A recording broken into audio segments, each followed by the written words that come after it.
When the Welsh Government was set up, we had a duty to promote sustainable development.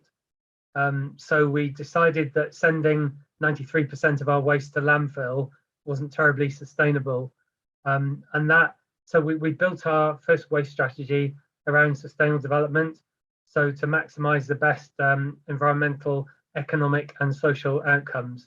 But some of our the waste experts thought we were mad to try and increase recycling.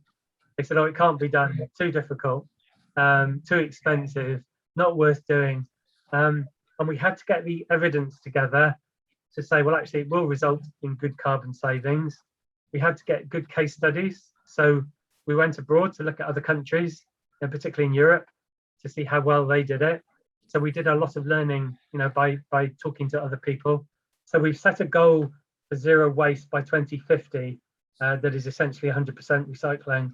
We've got an intermediate target of 70% recycling for 2025. And at the moment, our local authorities are currently recycling at 65%. So we've gone from 7% 22 years ago now to 65%. We're put at third in the world by a consultancy who's done some analysis. So we're behind Germany and Taiwan, I think it is, who are second. So obviously, we're quite proud of that.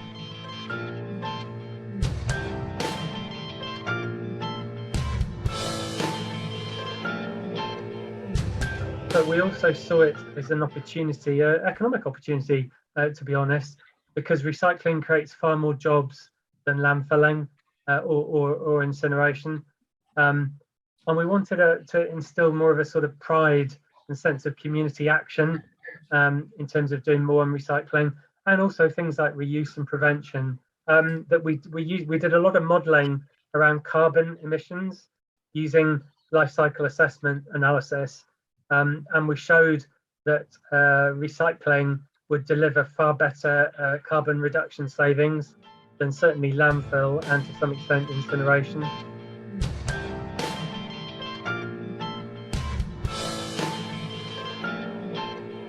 For 2025 is 70%. And any local authority that doesn't meet the target faces the threat of a fine. So in theory, local authorities could face fines of hundreds of thousands of pounds, or even up to millions of pounds if they really meet the target. And that was one of the arguments to persuade them to do more recycling. We showed them the financial modelling and how much money they could save or avoid, by recycling. And our policy at the time was for them to meet those targets through recycling. So that's recycling garden waste, food waste, paper, card, to get biodegradable waste out of landfill and reduce methane emissions from landfill. Because of course, if those items are landfilled, they generate methane. And methane is something like 38 to 50 times the global warming potential of carbon dioxide. So methane is very bad as a greenhouse gas. So that policy worked well, but at the same time, our local authorities quite rightly said it's going to cost us, more money to recycle. So we provided an additional grant to local authorities to help them recycle.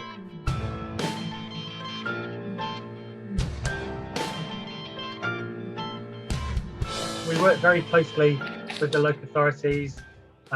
They have various groups set up to discuss technical issues and share best practice amongst local authorities themselves and with our support.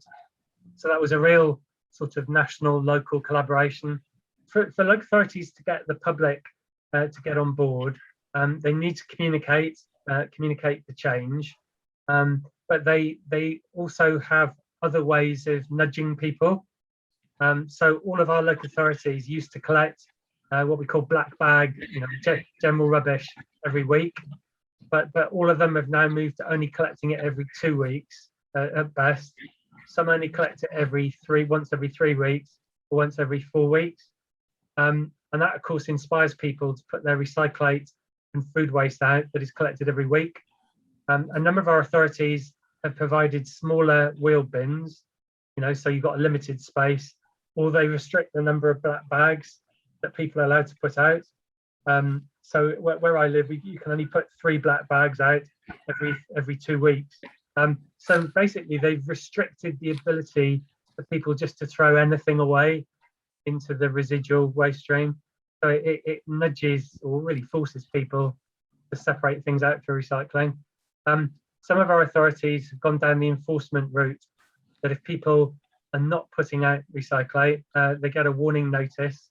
I think they get 2 or 3 warning notices, and then if they still do it, they could get a fixed penalty notice. But only some of our authorities do that.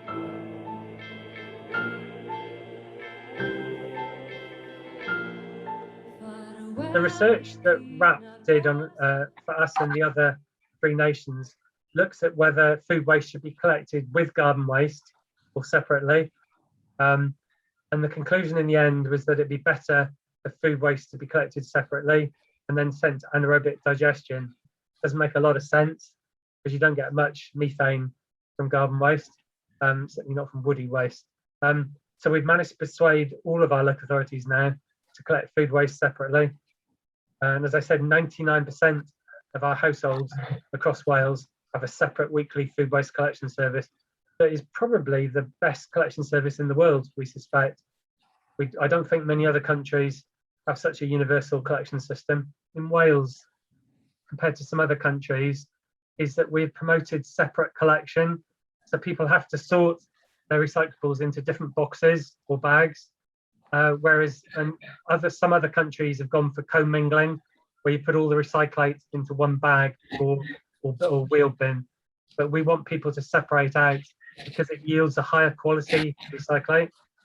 It's more likely to be used in Wales or in the UK by manufacturers.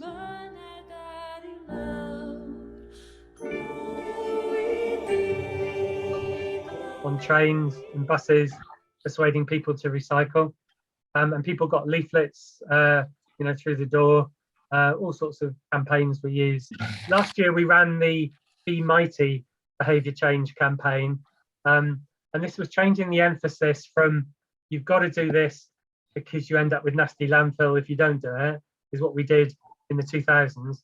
But now it's more about the positive messaging of, hey, we're doing really well. Most people are recycling. Why aren't you?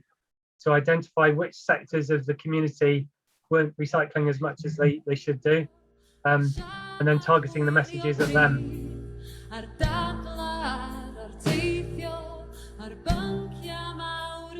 We're now trying to target the difficult to recycle items. So things like plastic film are a challenge. So plastic bags, because separating them out can be quite difficult. So we're certainly going to introduce that soon. We have a lot of disposable nappies put into the residual bin. So we're looking at projects to recycle the nappies. That can be a challenge. We're introducing extended producer responsibility for packaging, which will require all packaging to be clearly labelled as either recyclable or non-recyclable. If it's labelled as non-recyclable, the companies putting their products in that will have to pay what we call a higher modulated fee. So there'll be a financial penalty for putting products into packaging that can't be recycled. So working with the manufacturers and retailers is key to all of this as well.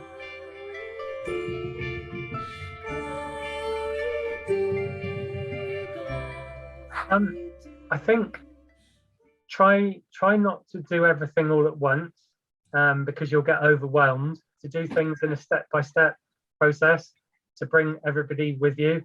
So lots of citizen engagement, listening to people, but also giving them the right information so they can understand the benefits of doing something, but being open about some of the challenges, and the effort that needs to be applied.